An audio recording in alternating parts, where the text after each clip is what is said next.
Pov. Lily. Akhir-akhir ini, aku punya kegiatan baru.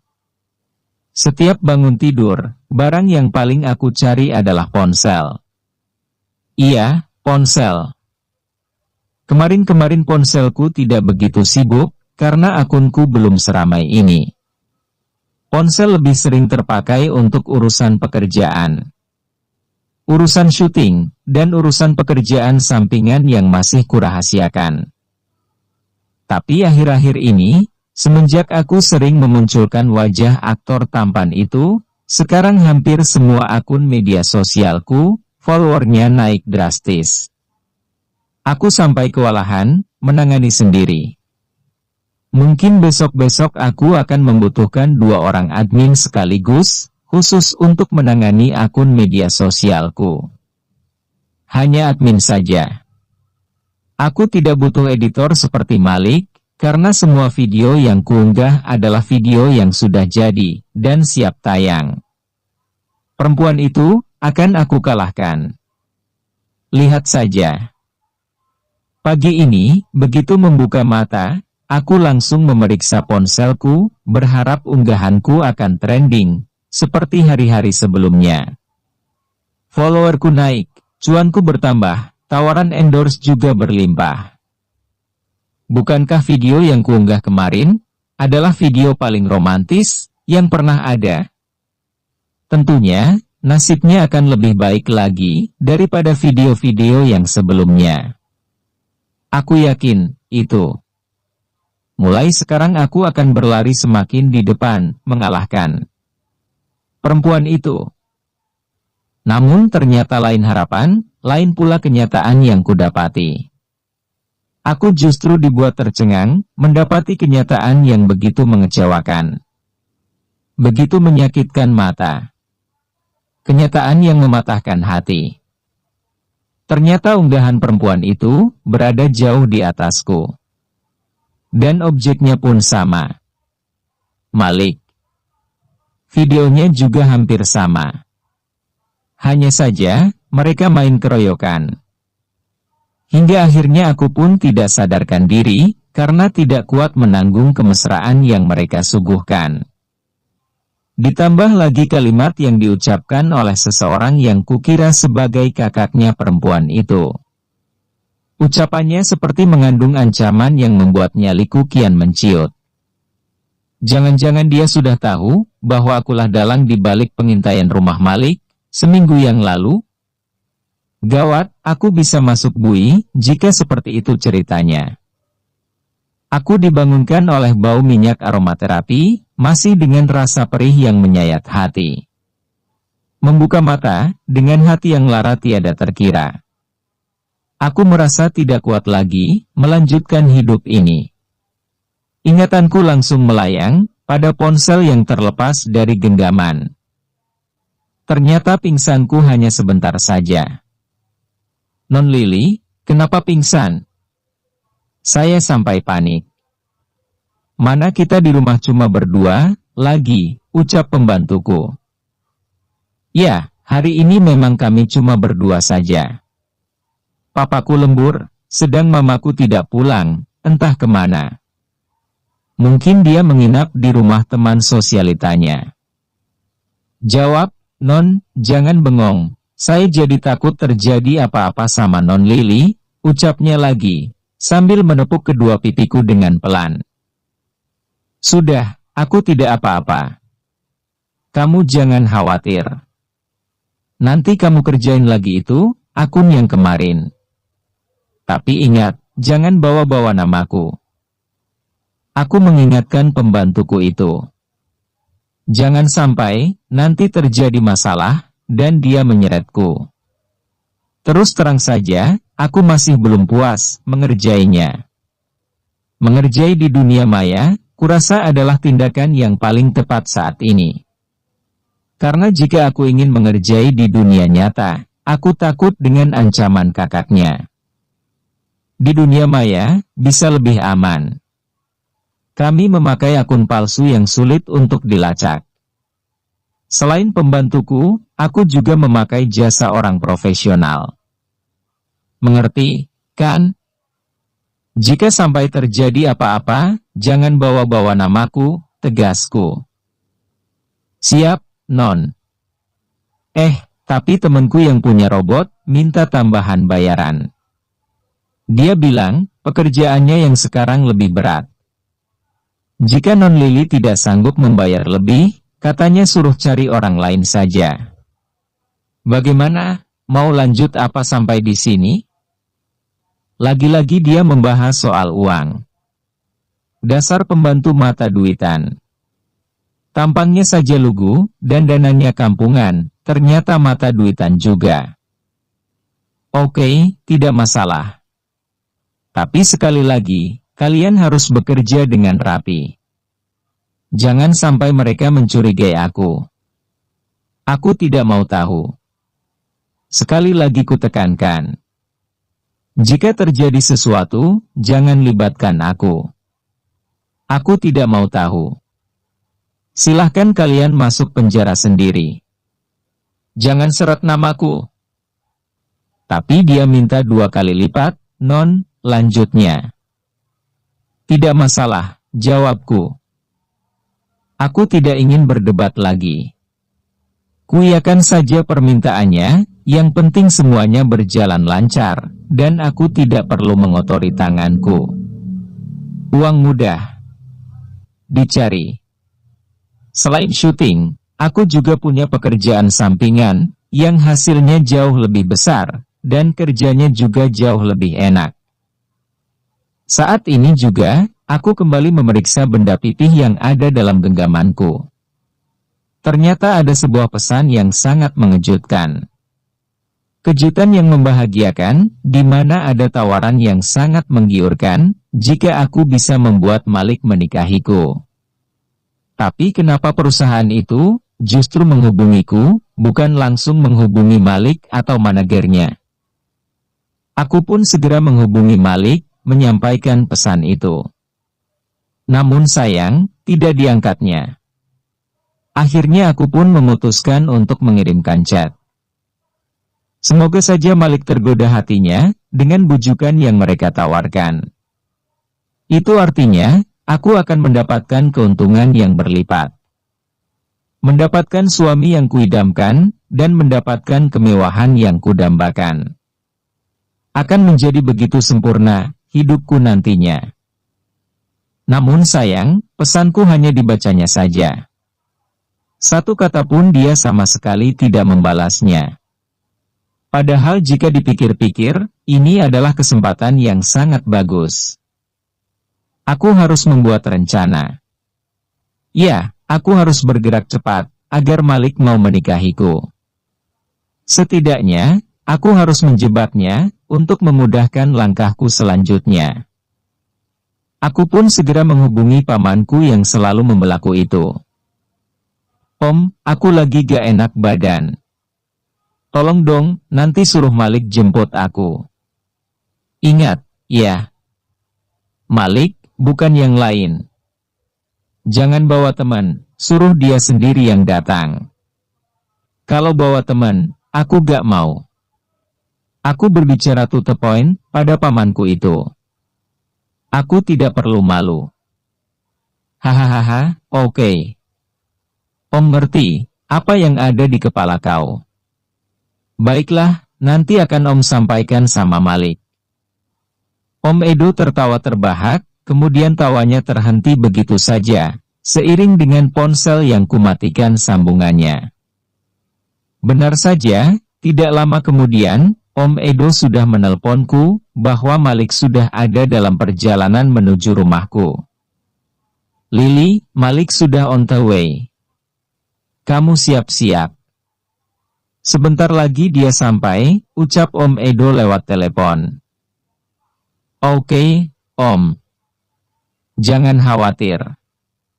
Kali ini tidak akan gagal. Kita akan sukses besar, jawabku optimis. Aku segera menyuruh pembantuku untuk membuka gerbang, dan menunggu di teras. Aku juga menyuruh pembantuku, agar mengajak Malik masuk ke kamarku. Jebakan sudah kusiapkan dengan sangat rapi. Aku memakai lingerie, berwarna merah menyala. Aku akan berpura-pura demam, dan bersembunyi di balik selimut. Nanti jika Malik datang, aku akan menyuruh pembantuku untuk mengunci kamarku dari luar. Aku sudah menyiapkan kamera di pojok ruangan. Malik tidak akan melihat kamera itu. Tapi kamera itu akan melihat kegiatan kami. Kamera itu akan bisa menceritakan banyak hal. Kamera itu juga yang nantinya akan membuat rencanaku berjalan mulus. Siti, bagaimana dengan penampilanku? Tanyaku. Aku berputar-putar, berlenggak-lenggok, dengan baju kurang bahan ini. Siti justru ternganga, melihat kecantikanku. Cantik banget, pasti Malik tidak akan bisa nolak, jawabnya yakin. Rencana ini harus berjalan dengan sempurna. Aku ingin, pagi ini juga, Malik terjerat, dan tidak bisa melepaskan diri. Di rumah ini hanya ada aku, dan satu pembantuku. Begitu mendengar suara mobil memasuki halaman rumah, aku segera berlari ke kamar. Namun lama kutunggu, Malik tidak juga datang. Aku pun penasaran. Berjalan mengendap-endap, mengintip mereka. Namun ternyata semuanya gagal. Pembantuku gagal menggiring Malik untuk masuk ke kamarku. Jangankan masuk kamar. Bahkan Malik tidak mau masuk ke rumah. Malik bahkan mau pergi begitu saja, meninggalkan rumah ini. Aku pun segera berlari, mengejarnya. Untung saja, pembantuku tadi sudah menyiapkan semua perlengkapan kerjaku. Aku hanya tinggal memakai blus. Tidak apa-apa, gagal bermesraan di rumah. Toh masih ada kesempatan kedua. Aku akan merayunya di mobil nanti. Aku ingin mendesaknya, agar dia mau menerima tawaran itu.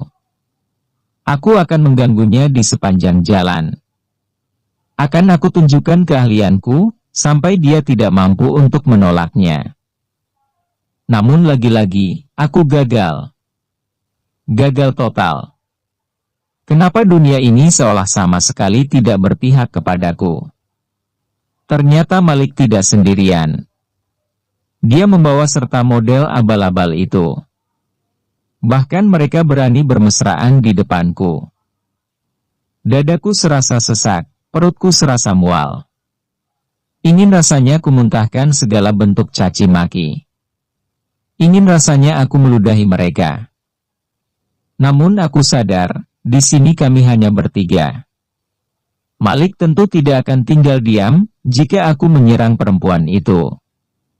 Masih jelas terbayang di pelupuk mataku, bagaimana Malik membela dia, ketika di restoran itu. Akhirnya aku harus bersusah payah, meredam emosi yang sudah memuncak hingga di pucuk kepala. Ya intinya, kamu mau gak nikah sama aku? Aku juga tidak tahu. Kalimat itu meluncur begitu saja, tanpa aku bisa mencegahnya. Maaf, Li. Aku tidak bisa. Aku sudah punya Shalin. Mohon maaf yang sebesar-besarnya. Sampai kapanpun, jawabanku tetap sama. Tidak bisa, jawab Malik. Sebenarnya aku sangat malu, mendengar jawaban seperti itu. Aku merasa harga diriku diinjak-injak, di depan perempuan itu. Aku merasa sudah tidak punya muka lagi. Namun aku tidak mau menyerah begitu saja. Semuanya sudah terlanjur. Kalimat pertama sudah meluncur. Aku harus meneruskan langkahku. Memangnya apa yang diberikan oleh perempuan itu sama kamu, jika kamu mau menerima tawaran perusahaan itu, untuk menikah denganku, kita akan mendapatkan segalanya. Pernikahan yang mewah, disiarkan langsung di TV, honeymoon ke Amerika, terus dilanjutkan dengan kontrak baru, yang honornya sangat fantastis. Kurang apa, coba? Ayolah, kamu jangan bodoh. Berpikirlah secara rasional. Jangan mau dibutakan oleh cinta. Cinta tidak akan kenyang untuk dimakan. Cinta tidak bisa menjanjikan kemewahan. Kamu laki-laki. Harus lebih banyak berpikir pakai otak. Bukan pakai hati. Pikirkan baik-baik tawaran itu, agar tidak menyesal nantinya, bujukku. Li, asal kamu tahu. Shelin sudah memberikan banyak kebahagiaan dalam hidupku. Dia sudah menjadi bagian terpenting dalam hidupku. Ukuran kebahagiaan bagiku bukanlah soal uang. Aku sudah nyaman dengan hidupku yang sekarang. Tolonglah, kita bekerja secara profesional. Jangan libatkan soal hati. Lagi pula, meskipun kamu ngotot ingin menikah denganku, ibuku tentu tidak akan setuju, jawabnya lagi. Sebenarnya aku masih ingin banyak berbicara, namun ternyata kami sudah sampai di lokasi syuting. Bagaimana mungkin, laki-laki sukses dan banyak uang seperti dia, masih bersembunyi di bawah ketiak ibunya yang sudah tua itu? Sungguh tidak masuk akal. Lihat saja, jika aku nantinya berhasil menikahi Malik. Akan kujauhkan mereka pelan-pelan. Akan aku pisahkan ibu diktator itu dari anak semata wayangnya. Malik harus menjadi milikku seutuhnya. Lili, kamu silahkan turun dulu. Aku masih ingin berbicara sebentar dengan Shelin. Malik bahkan mengusirku secara halus. Aku pun segera turun dan membanting pintu mobil itu dengan sekuat tenaga. Sayangnya, mobil ini adalah mobil mewah. Sekeras apapun aku mencoba membanting pintunya, tetap saja tidak menimbulkan suara yang berarti. Benar-benar laki-laki itu sudah dibutakan oleh cinta. Hingga dia rela membelikan mobil semewah ini. Ah, seandainya saja, aku yang ada di posisinya. Hai, Li. Bagaimana rencanamu? Sukses, tanya pamanku, Om Edo. Dia sudah datang tergopoh-gopoh menyambutku, untuk menanyakan hasil jebakanku. Aku tidak menjawabnya, malah sekali rasanya. Bagaimana, kok diam saja, gagal lagi, kamu, lanjutnya. Aku hanya menganggukkan kepalaku dengan lesu. Sungguh aku merasa sangat tidak bersemangat sama sekali. Oh, iya. Sebaiknya kulaporkan saja kelakuan aktor keras kepala itu kepada Kak Aldo. Biar perusahaan yang memberi peringatan. Siapa tahu, jika Kak Aldo yang memberi peringatan, maka akan lebih mempan. Bagaimanapun juga, aku tahu. Jika Malik selalu segan kepada laki-laki yang menjadi atasan kami, yang sebenarnya seumuran dengannya itu. Aku pun segera menghampiri Kak Aldo, yang sedang duduk memangku laptop. Melihat kedatanganku, dia hanya menatapku sekilas, kemudian kembali sibuk dengan tombol-tombol keyboard yang ada. Ya, dia adalah laki-laki yang kaku. Yang sebenarnya pernah kugoda juga, namun dia selalu kaku. Lama-lama aku menyerah, karena hilang selera. Mohon maaf, Kak. Mengganggu waktunya sebentar, sapaku. Dia hanya mengangguk, namun tidak melihatku. Aku masih menunggu di dekatnya, berharap dia akan segera menutup laptopnya. Kak, ada yang mau saya bicarakan. Penting. Kuputuskan untuk segera berbicara, meskipun dia masih sibuk. Jangan sampai nanti Malik keburu datang dan mendengar semuanya. Bisa gagal. Oh, iya. Lain kali jangan kayak gitu lagi. Kalau kamu tidak enak badan, jangan kau suruh Malik untuk menjemputmu, kecuali jika dia memang mau dengan sukarela menjemputmu. Kamu tahu sendiri kan, Malik adegannya lebih berat dari kamu. Tentunya dia sering kelelahan. Malik juga tidak memakai asisten, tidak memakai sopir. Jadi semua dilakukan sendiri. Tolong kamu sedikit mengerti. Aku tadi tidak tahu jika ternyata Malik menjemputmu. Jika aku tahu kamu butuh dijemput, tentu aku akan menyuruh salah satu kru yang ada. Sebaiknya kamu mulai cari sopir pribadi yang bisa merangkap sebagai asisten. Kamu kan perempuan. Tenagamu tidak sekuat Malik, yang apa-apa bisa dilakukan sendiri. Ucapannya menyinggung perasaanku. Namun aku tidak boleh baper. Ada yang lebih penting, yang sedang menjadi tujuanku. Aku harus menahan emosiku menghadapi manusia kayu seperti dia. Sebenarnya masih belum begitu fit sih, Kak. Namun mau bagaimana lagi? Sinetron ini kan, kejar tayang. Aku harus profesional, lah. Padahal tadi pagi aku sempat pingsan. Maaf, ya Kak.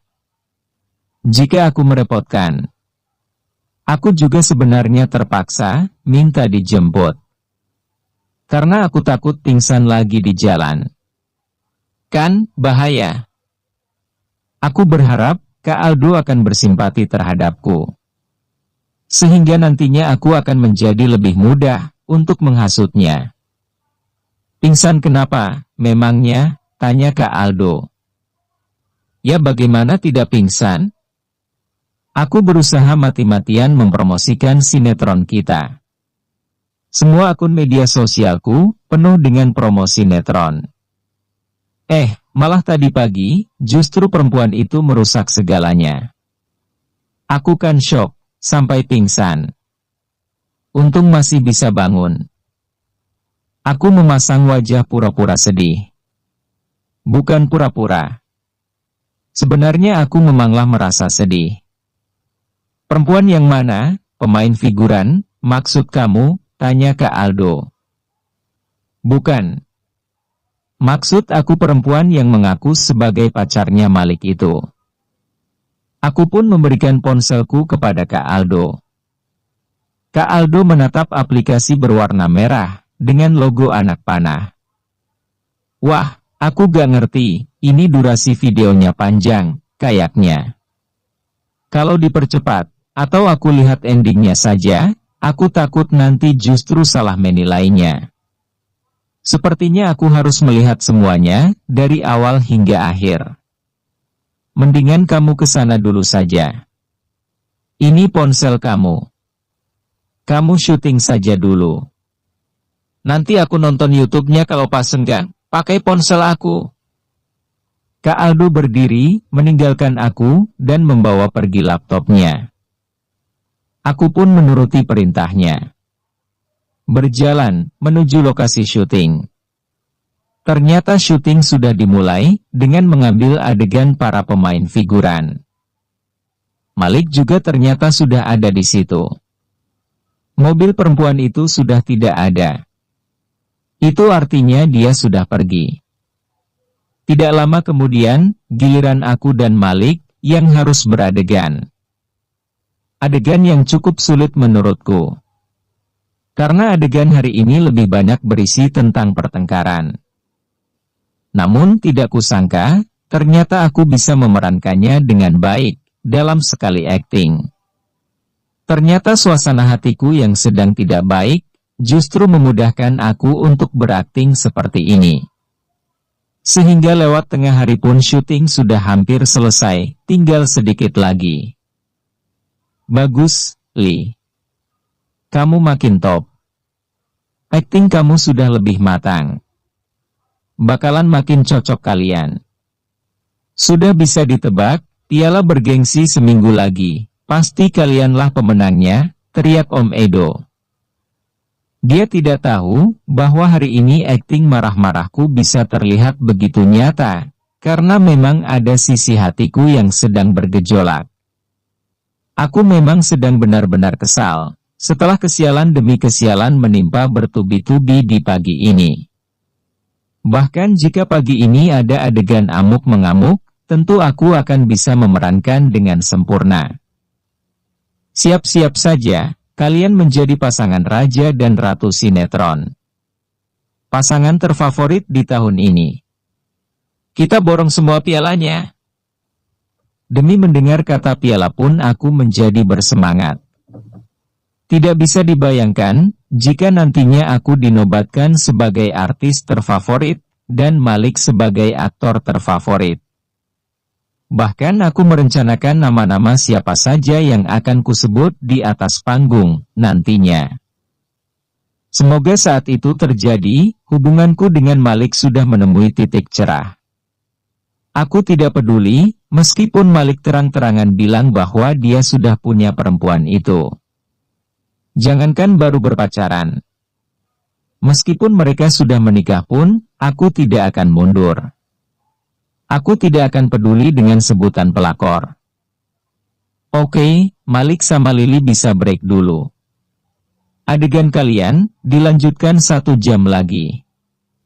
Kalian bisa istirahat. Sekarang giliran kalian, para figuran, kata Pak Sutradara. Malik, bagaimana? Coba dong kamu pertimbangkan tawaran perusahaan itu. Kesempatan tidak datang 2 kali, loh. Aku berusaha membujuk manusia batu itu. Li, maaf. Sekali lagi, kamu jangan berharap lebih terhadap hubungan kita. Aku tidak bisa. Aku sudah punya orang lain, jauh sebelum aku mengenal kamu. Kamu carilah laki-laki lain. Kita cukup berteman saja. Aku mau kok menjadi teman baikmu. Menjadi rekan kerjamu. Lagi-lagi Malik menolakku dengan tenangnya. Malik, cobalah kamu berpikir lebih logis lagi. Karir kita akan semak. Belum juga aku menyelesaikan kalimatku, Malik sudah pergi dijemput oleh ojek online. Mau kemana, dia? Dasar es batu. Bersambung.